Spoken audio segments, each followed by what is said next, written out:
Good morning दोस्तों।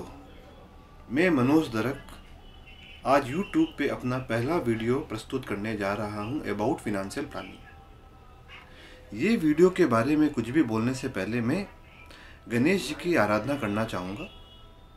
वक्रतुंड महाकाय सूर्यकोटि समप्रभ निर्विघ्नं कुरु मे देव सर्वकार्येषु सर्वदा।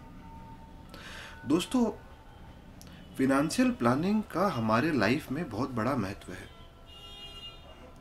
फिनेंशियल प्लानिंग में health insurance, life insurance, mutual funds, fix deposits, tax saving instruments काफ़ी कुछ आते हैं, लेकिन इन सभी के बारे में हमें जानना बहुत ही ज़रूरी है।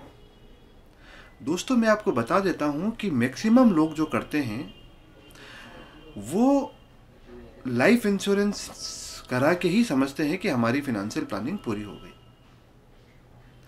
मैं जब भी किसी क्लाइंट के पास जाता हूँ, कोई नए क्लाइंट के पास, तो मैं उनसे जब पूछता हूँ कि आपने फिनेंशियल प्लानिंग में क्या किया है, तो वो कहते हैं कि मैंने अपनी एक लाइफ इंश्योरेंस पॉलिसी कराई है, अपने वाइफ की कराई है, अपने बच्चे की कराई है। बस उनकी फिनेंशियल प्लानिंग लाइफ इंश्योरेंस पे शुरू होती है और लाइफ इंश्योरेंस पर ही ख़त्म हो जाती है।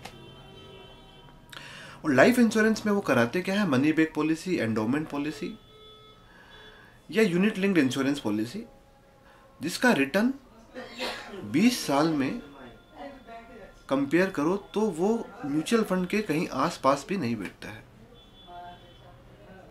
तो दोस्तों, लाइफ इंश्योरेंस में आखिर क्या कराना चाहिए? लाइफ इंश्योरेंस में हमें टर्म पॉलिसी के अलावा तो कुछ कराना ही नहीं चाहिए, ऐसी मेरी धारणा है। क्योंकि अगर कोई भी व्यक्ति जो 30 साल का है वो 1 करोड़ की पॉलिसी कराता है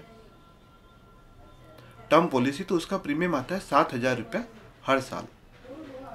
अब उसके लाइफ टाइम में कभी भी से 30 साल से 40 साल की उम्र में अगर उसे कुछ भी होता है तो उसकी फैमिली को 1 करोड़ रुपया मिल जाता है, तो उसकी फैमिली सिक्योर हो जाती है। क्योंकि 1 करोड़ पे आपका केवल 10,000 प्रीमियम जा रहा है। एक 30 साल की उम्र में एक नॉर्मल आदमी कभी भी 1 करोड़ रुपया जमा नहीं कर सकता है।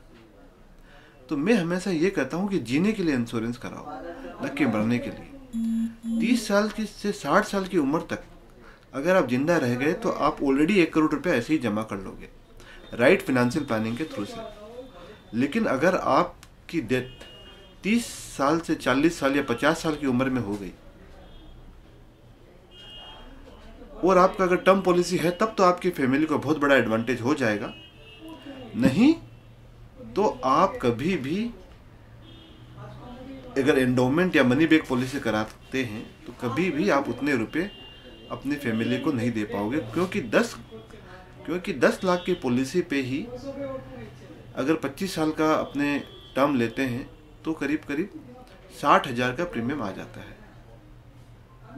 तो जो काम आप 7,000 प्रीमियम में 1 करोड़ की पॉलिसी लेते हैं, वही 10 लाख के प्रीमियम में खाली 60,000 आपका प्रीमियम आ जाता है एंडोमेंट पॉलिसी में। तो दोस्तों, फिनेंशियल प्लानिंग में इंश्योरेंस के अलावा हेल्थ इंश्योरेंस होना भी बहुत ज़रूरी है।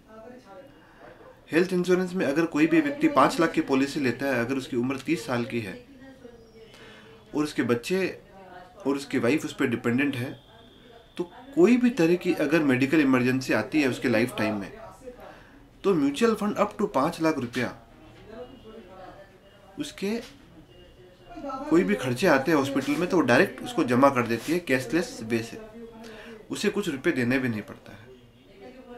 उसके अलावा म्यूचुअल फंड्स में काफ़ी प्रोडक्ट होते हैं जिससे आप अपनी फिनेंशियल प्लानिंग बहुत अच्छे से कर सकते हैं। म्यूचुअल फंड में डेट फंड होते हैं जिसके अंदर liquid fund, liquid plus category, guild fund, income fund, उसके अलावा इक्विटी फंड होते हैं, उसमें small cap, mid cap, large cap fund, hybrid fund होते हैं और भी कई तरह के फंड होते हैं जिसके बारे में मैं आपको बहुत विस्तार से अगले वीडियो में बताने वाला हूं, क्योंकि मेरा जो स्पेशलाइजेशन है वो म्यूचुअल फंड में ही है।